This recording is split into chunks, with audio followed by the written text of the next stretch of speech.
Let the galaxy burn.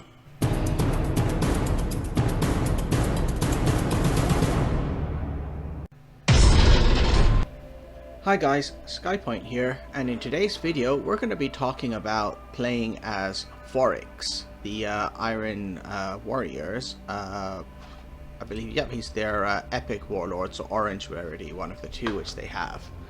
Now Forrix, I'm going to preface this by saying that Forrix is not a top tier warlord, and the reason for that is that he's a very defensive warlord. You can see here his ability is you spend 2 energy and you put in play a barricade.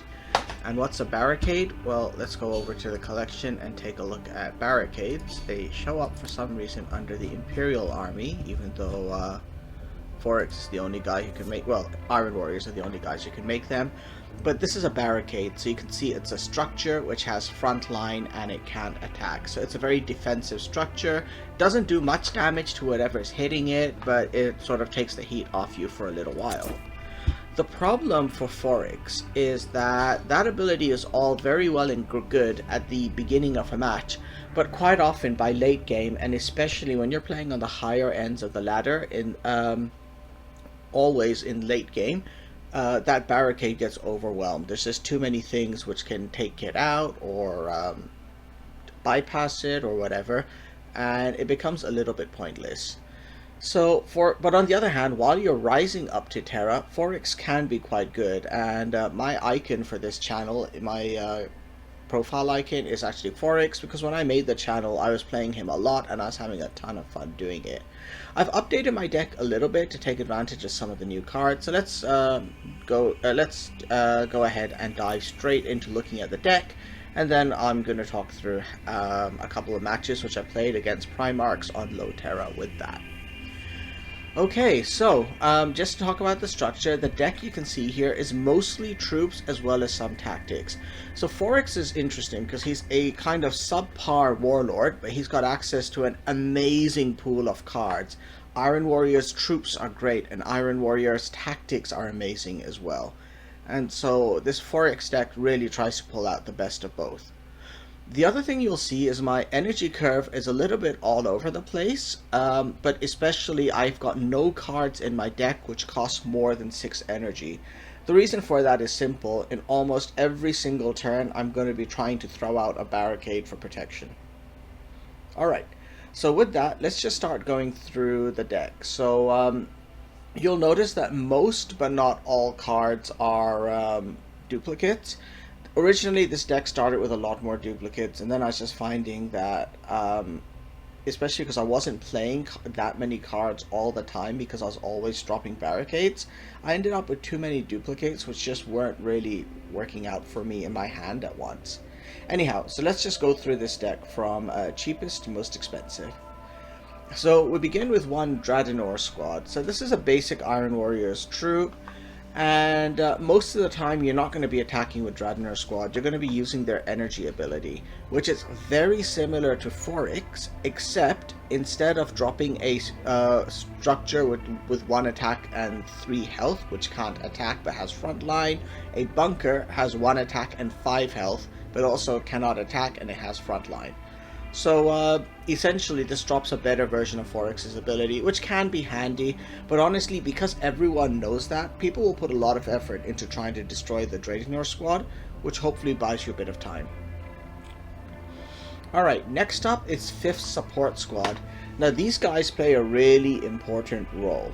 They are, most importantly, they're killers of low health stealth units. That's a very important thing to have them in there for. But then also because they'll always hit a random enemy troop at the end of your turn, they also are great for finishing off damaged enemies. So quite a lot of the times, if you drop a Dradenor squad early on, someone is going to use a Goldstone's Hunters, drop it, and it has 2 health. So when it attacks Dradenor squad, it's left alive with 1 health. But if you have a 5th support squad in your hand, in the next turn you can drop that and finish the Goldstone. They only have 2 health, but they actually synergize pretty decently in the early game with Forex's ability. So at 4 energy you can drop a barricade and then drop a support squad as well and give them a little protection. Alright, Next up is superior firepower. This is one of those great tactics for the Iron Warriors. Now, a common mistake people will make is they'll burn up superior firepower on weak units. You don't want to do that. In this game, there's a lot of extremely troubling units which have 2 or 3 attack and then lots of health. The best example of that is the Imperial Army's Helios mortar carrier. Let's take a look at that thing over here. This thing can very easily wreck you during a game, especially if it stays alive. But because it only has 2 health, 2 attack rather, this is a prime target for something like, where's it gone here? Superior firepower. And so also there's a couple of other units with 3 attack, like from the Raven Guards and from many other factions, and superior firepower just helps you to wipe them out instantly. So save it until you need to use it, don't burn it on a weak unit. Ambassador Melchior is up next. He's still in this deck, although he's becoming less and less and less useful over time, as they're getting more vehicles into the game, and as the custodies have entered the game, the number of things which Melchior can impact, or the likelihood that you're going to face important stuff which Melchior can deal with, is dropping over time. So at some point he might disappear from a deck like this, and if you don't have Melchior, you can sub in almost any other 2 energy or 3 energy unit instead. Okay, next is Decimation. So again, this is one of those cards which I used to have 2 of, and then I realized that realistically in any match, you're not going to be playing Decimation twice, you'll only play it once. I cut down to 1. Good targets for Decimation include your own barricades, also Draenor Squad. It's one of for 3 energy you can drop Draenor Squad and then play Decimation and buff all the remaining units in your hand and deck. So it's a pretty big and significant buff that it gets to your units. You can also use Decimation in case a smart Alpha Legion player gives you a sleeper operative who's going to start doing damage to you. You can drop Decimation, or if the Alpha Legion plays a Secret Order on a unit and you don't trust it anymore, you can use Decimation on it. But the most common use of Decimation is in a 4 energy turn when you play one of these guys. So Rapturous Squad costs 2 energy and it goes on the board, and it also adds a barricade. So essentially you're getting 2 units for 2 energy. And so a very common move when you have 4 energy available is to drop Rapturous Squad and then drop Decimation, and most people kill the Rapturous Squad and not the free barricade, but it's up to you what you want to take out instead. Okay, next up is Precision Bombardment. This card is beautiful and amazing. Deal 3 damage, and then if the target which you hit dies, you draw another card as well. And this card goes back to your deck so it can pop up later. I've had some games where I've used Precision Bombardment like 6, 7, 8 times, and it can be wrecking when that happens. Even if that doesn't happen, the card draw effect here helps you to go through your deck nicely. Rhino 77235. This is another great card. So it's got decent stats for 3 energy, but you're always guaranteed to get its effect to trigger because it activates at the end of your turn. So you draw an Astartes from your deck. So that's actually good, but it also means that basically, remember, you're drawing an extra card at the beginning of your next turn as well. So this helps you to really go through your deck quicker and get to the cards which you really need. So I love this, and honestly these guys go into almost every single Iron Hands deck I play. Endymion Squad. These guys have an okay siege ability, but realistically most of the time you're playing them for their stats, which is fantastic for 3 energy, 3 attack and 4 health. And they're tough enough that, well, they look dangerous enough that people often try to kill them. And the other thing you can also do is you can use their siege ability to effectively make them a front line. Once they go into siege, nobody wants to face 2 more units from the Iron Warriors, so they'll often just prioritize taking down Endymion Squad, which therefore acts almost like it's a frontline unit, especially early in the game. So it's a great card, and it's very useful. Tourbillon Squad. Okay, so these are another siege unit. Now, most of the time, I don't use them for their siege value. Again, they've got good stats for 4 energy. Their attack's a little low, but they've got enough health to take some hits and stick around. And if the moment is right, you can put them into siege and then get a great effect the following turn.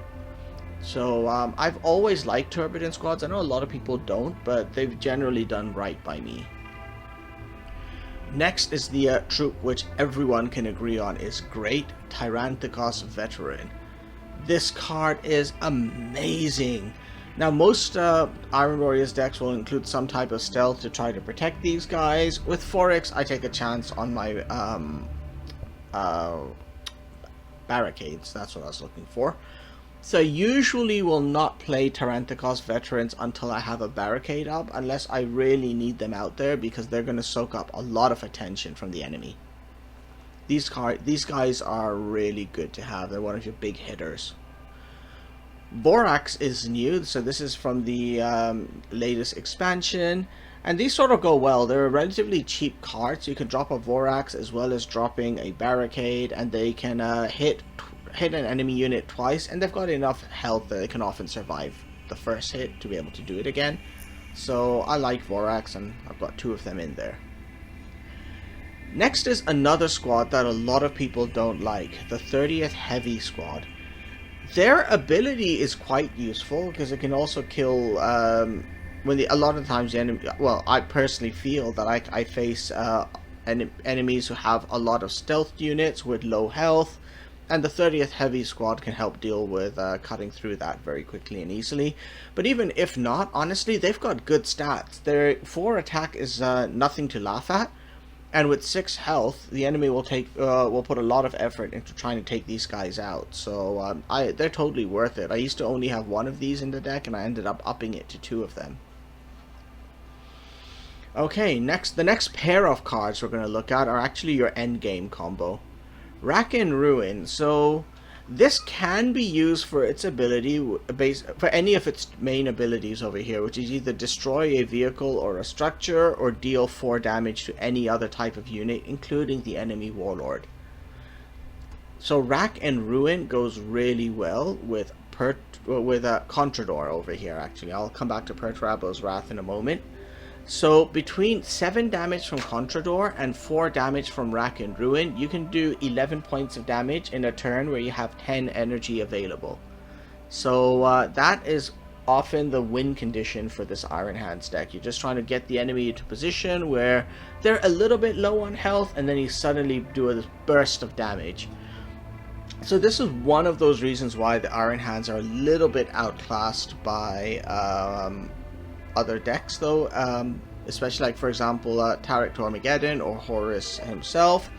They can often, for 8 energy, drop Vengeful Spirit to do 8 points of damage, and then attack with their Warlord for an extra 2. And that's going on in the 8 energy turn, whereas for this Iron Warrior's ability to do 11 points of damage, you need to end up actually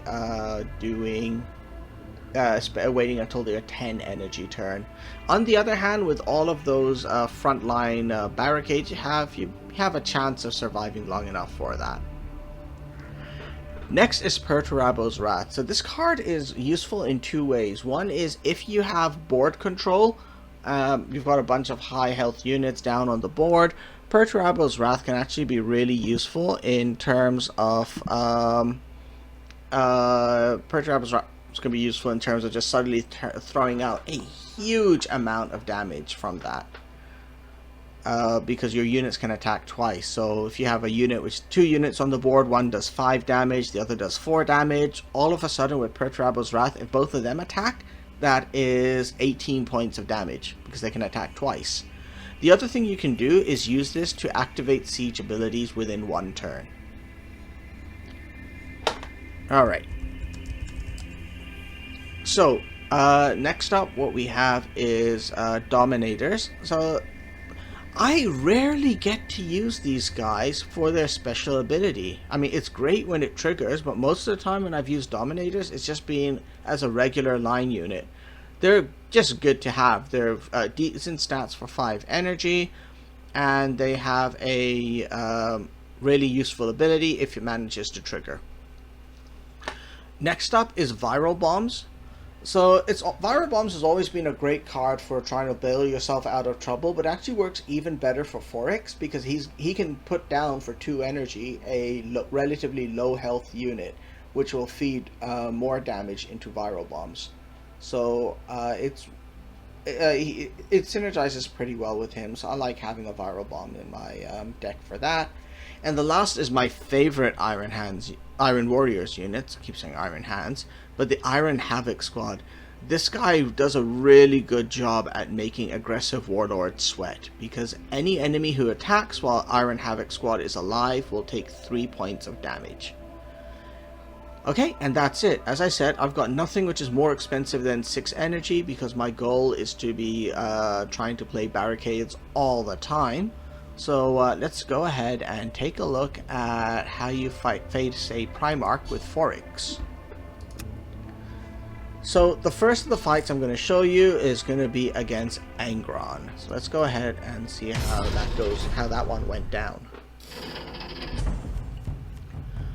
I wasn't terribly happy with my starting cards. I didn't have anything which I could possibly play in my first 1 or 2 turns, so I went with a mulligan on them all. And this worked out a bit better, especially that Rhino. So in my first turn, I just drop a barricade, which sort of blocks Angron. He has to attack, so he hits the barricade, and he didn't have anything for 2 energy. Okay, next up comes the Rhino. So this is going to guarantee me a card draw, and it looks dangerous enough that the enemy was quite likely to try to hit it or destroy it next turn. There we go. Drops of gold stones to take out the Rhino. And then he attacks me. So he is back on 5 points of health ahead of me. Okay, next comes that Turbulent squad. So as I said, I like them because they've got a decent amount of health. He doesn't seem terribly impressed. He's bypassing those guys right now. He's now 6 points of health ahead of me, and he drops a little bike and he's even further. Alright, so I bring in my 5th heavy squad, attack him while he has 2 attack, and then I destroy the bike, which ups him up to 3 attack. He's trying to finish off my board over there. Keep that clear. And now this worked, because that 30th heavy squad, it has a lot of health, so he had to use up his sweeping advance over there, which would normally be used with the Serix Speeder to do a ton of damage to me, and instead he used it up on my units. Here, let's give him an Iron Havoc squad, so he's going to now deal with that before he can attack me. Oh yeah, there we go, so he's really trying to get rid of that. And now he attacks. So he is 4 points of health ahead of me. Alright, what comes next? I can drop a barricade, and then I can bring in another one of my Turbulent squads. So he destroys the barricade. Let's see what he tries to do with the squad. Nope, he's healing himself. And that's all. Alright, so here comes another barricade and another Iron Havoc squad. I was tempted to try to siege the Turbulent squad, but then I realized he's going into his 8 energy turn, so there's a really good chance that he's going to have the Conqueror coming out, which didn't work out, but he ended up jamming the Iron Havoc squad. Okay. So let's drop the Ratcheter squad to get a barricade, and now we're going to use Decimation to buff all my remaining Astartes and infantry. I think Astartes.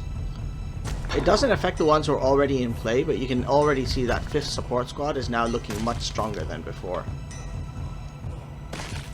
And again, I'm expecting the Conqueror to get played at any moment, so I don't care about leaving my units alive or not. Ooh, volcanic instability for a full board wipe. That's painful. Blood of Olympia. Alright, yes, Blood of Olympia indeed. And he's continuing to try to heal up a bit more, so he's on to 15 health. Okay, he's on to 10 health now. He wasn't taking any chances there.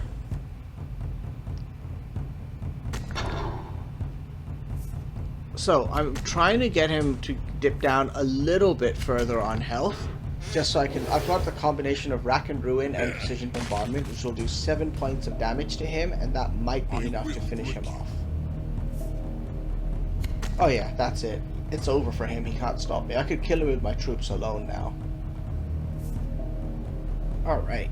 So, let's go ahead and see. There we go. Attack him Hold your tongue. with the Rack and Ruin. Now comes the Precision Bombardment. And with that, finally comes... Okay, there we go. I used the 30th Heavy Squad just to finish his guy, so he knows I can dominate his board, and then I finished him off. Alright. So, that was a fight against Angron with Forrix. Let's go ahead to the next battle and take a look at Forrix versus Corax. So, this Corax guy, before we played, he was actually ranked a little bit above me. So, Corax is a much tougher battle for Forrix. You really rely on your tactics a lot, especially Precision Bombardment, because the Raven Guard have a lot of very powerful low health units.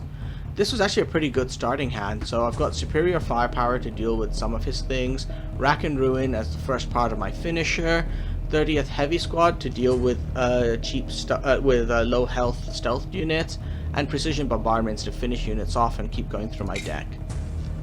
That's a good hand to start with, so let's go ahead and see how this works out. Curse of the Raven, so he's drawing cards. Greetings. We must fight. And he feels comfortable enough with his health lead over me that he's just attacking me straight up.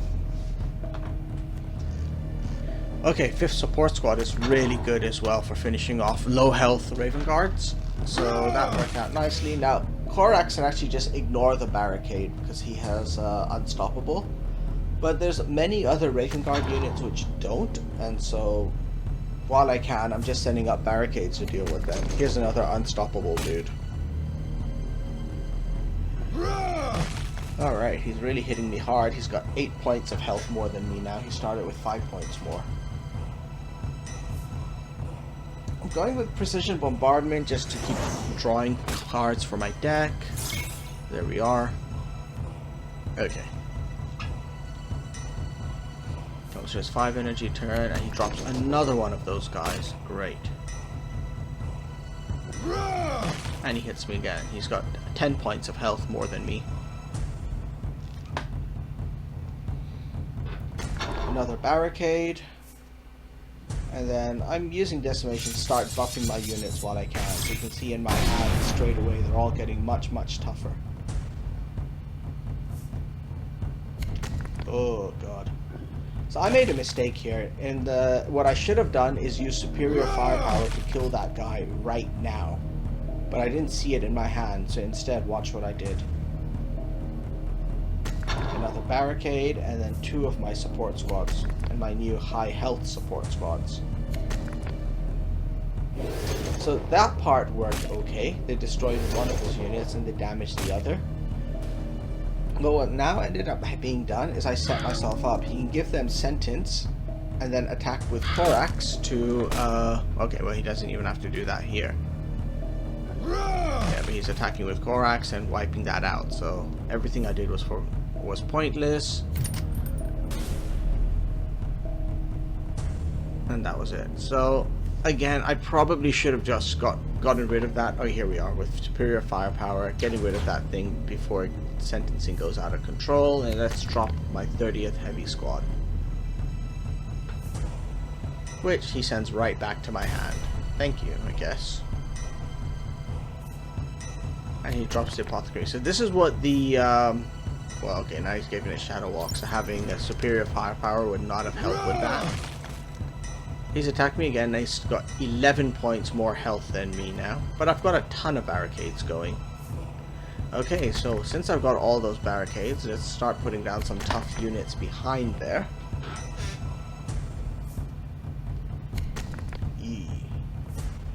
This is where the 30th Heavy Squad would have been really useful to have.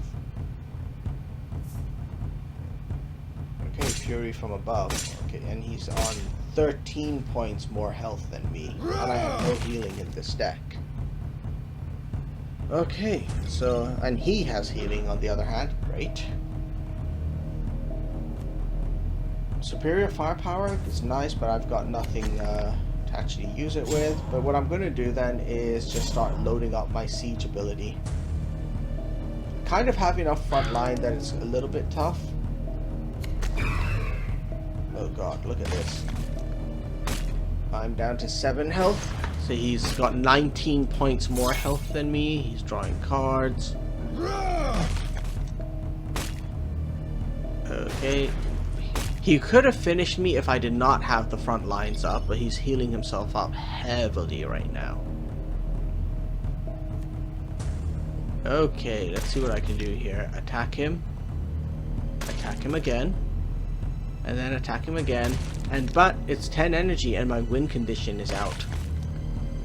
So, he is... give him 4 damage from here. Boom. And then I've got Conchador sitting in my hand as well. I am meticulous. Well done. And a little bit of verbal gloating going on first. So you can see there, like, he was on, what, 26 health at the beginning of the turn, and he died. Because Iron Warriors can suddenly pull out so much damage. So if they have a board presence, that can turn into something real nasty. Alright, and so the final match I just wanted to show you was then against Conrad Curze. So with Conrad Curze and Forrix, what's really important is you must kill him before he turns into the Night Haunter, so before his 10 energy turn. Once he turns into the Night Haunter, he can basically keep going invisible off of your units and he's unstoppable. So for facing Conrad Curze, this is actually a pretty good hand because I've got 2 5th support squads to deal with any recon claws who might just drop and sit in stealth. So I felt pretty good about this. He does have the initiative because he has high initiative, so he goes first against Forrix's medium initiative.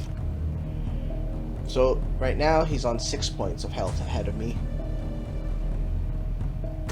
Not much to do here. I just threw out a barricade, which he's going to have to deal with now instead.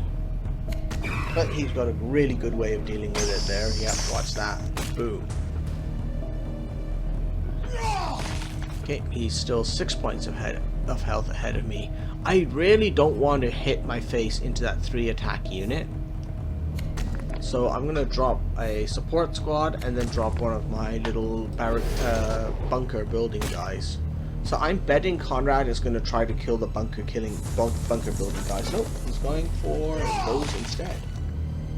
Fair enough. Yeah, he can't play anything else.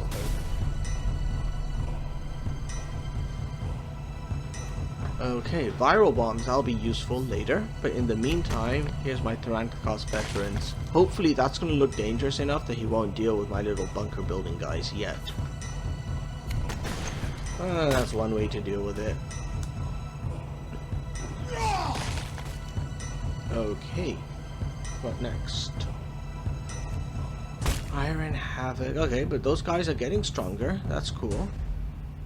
So I'm throwing away a precision bombardment here. It's not coming back to my deck because I played it when it couldn't kill a unit. But this way, at least, I managed to wipe his board. And we're now even on health. So those Terranticos veterans have done a ton of damage. And he's no longer ahead. So, because they take 1 point of damage each turn, he's just killed them basically. They're going to die at the beginning of my turn because they take a point of damage and they're gone. Boo. But here, let's drop an Iron Havoc squad. So even if Conrad Curze like drops the attack value on those units, when he attacks, he still takes 3 points of damage. Here we go. There's the 3 points of damage. I think maybe he forgot about that. Okay, my goal. Those sentry guns, copper mode. They're dangerous, but remember, I have to kill him before his 10 energy turn. Otherwise, it's going to be game over for me.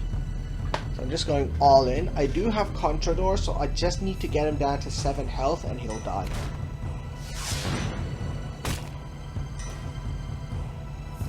Getting there. Oh man, another caper mode.